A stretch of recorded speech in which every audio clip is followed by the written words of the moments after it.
I'm Frances Dorsey. I'm she, her. I'm based in Halifax, and my medium is cloth. I dye and print, and I also weave. I've also been building paper constructions, but it's all sort of fiber related, I would say.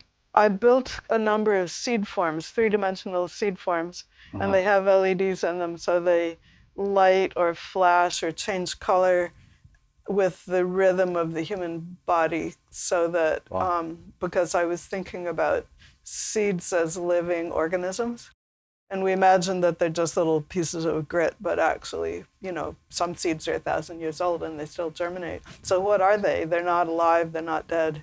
So I see like a commonality, and I know you had an exhibition at Dow recently, but you've got these dried plants around you, and you're just talking about the seeds. So is there a particular story you're trying to tell with this callback to nature?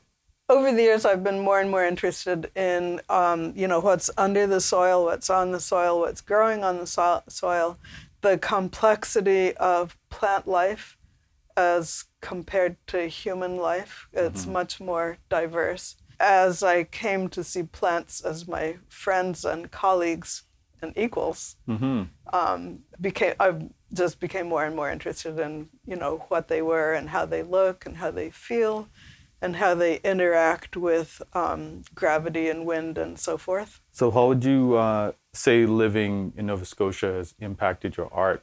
I started working exclusively myself with plant dyes and plant-based fibers. And I have the fortune to live right on the edge of the backlands, the Williams Lake backlands, which recently became a wild park. Nice. And we're now hoping that HRM will zone all of the land behind us to continue to be part of that park, because if they do, then there will be a large enough area that the bears and bobcats and everybody who lives back there will actually be able to have a sustainable life. There'll be a large enough chunk of land that it will continue to be wild. 20 minutes from Halifax. In 50 years, if that is wild, it's going to be such a gift to everybody who lives around here to have that untouched, basically uncut wilderness. I started to try to teach myself how to weave, and a group of friends and I moved up to Ontario. We were living in Philadelphia, and Vietnam War was happening. We went to Canada, bought ourselves a farm. Hippie life.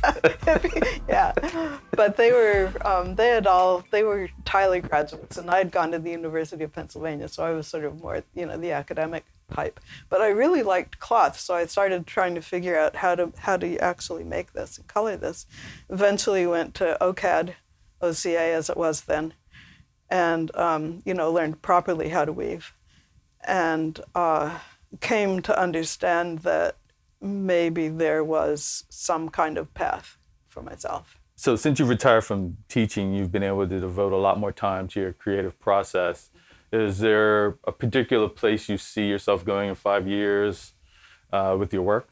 These two that are just started are part of a series of 12 about the backlands and just the organic plant life in the backlands. So part of the Dow show was establishing a pollinator garden on the campus that is designed around a Mi'kmaq glyph that says, "Listen to us." It's a garden that has food for everybody. Bugs, there's strawberries, there are blueberries, there, anybody. Cool. Any organism who goes in there can eat if they can, whatever they can find. I love that your art is actually turning into, or maybe it's always been, but like this actual contribution to the natural world and this world that we're in. The lines about what is art and what isn't art are blurry. Yeah.